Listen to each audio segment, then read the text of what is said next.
The Last Train from Brighton, a detective story inspired by real British missing person cases. Part 1. The Disappearance. The rain had been falling since dawn, a steady curtain of gray that blurred the cobblestones outside Brighton Station. Detective Inspector Eleanor Shaw sipped her lukewarm coffee and stared at the missing person report spread across her desk.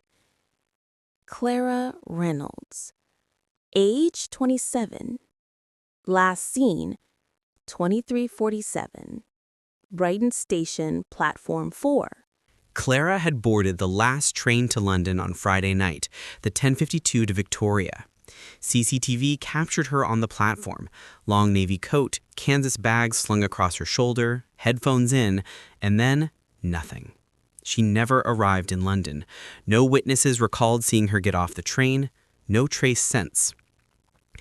D.I. Shaw had seen hundreds of missing person files in her 15-year career, but something about this one made her uneasy. Clara wasn't her runaway, not a troubled youth or an addict.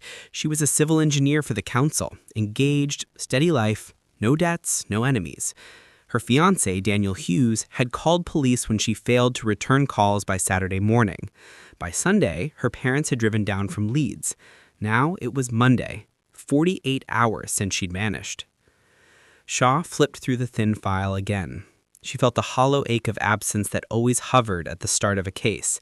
There was so little to go on, just a woman walking into a train carriage and dissolving into the dark.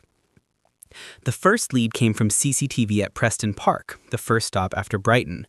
A brief, grainy frame showed Clara still sitting by the window, alone, reading something on her phone. The next camera at Gatwick Airport Station showed nothing. Somewhere between those two stops, she disappeared. "Doors don't open between stations," said Detective Sergeant Amir Patel, leaning over the footage. "Unless someone forced one, or unless she wasn't on the train anymore," Shaw murmured. Patel frowned. "You're thinking she got off before Gatwick?" "Maybe, or someone made her." They checked ticket data.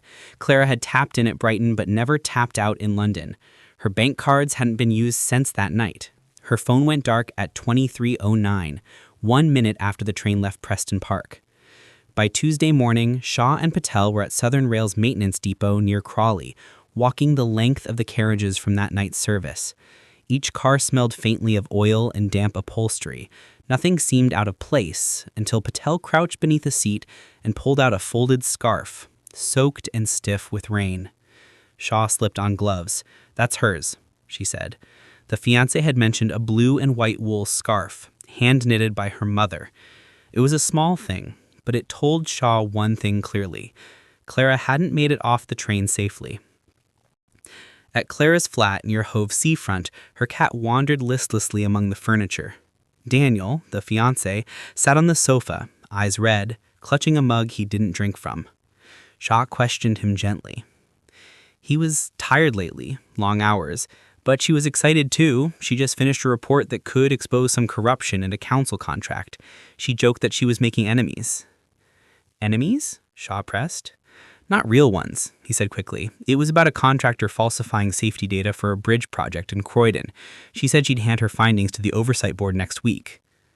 Shaw exchanged a glance with Patel. "Do you know the company's name?" Daniel nodded slowly. "Westbury Infrastructure." It rang a faint bell. Shaw remembered a corruption inquiry from years ago. Bribery, missing funds, executives with friends in local government. Maybe Clara had stirred something buried.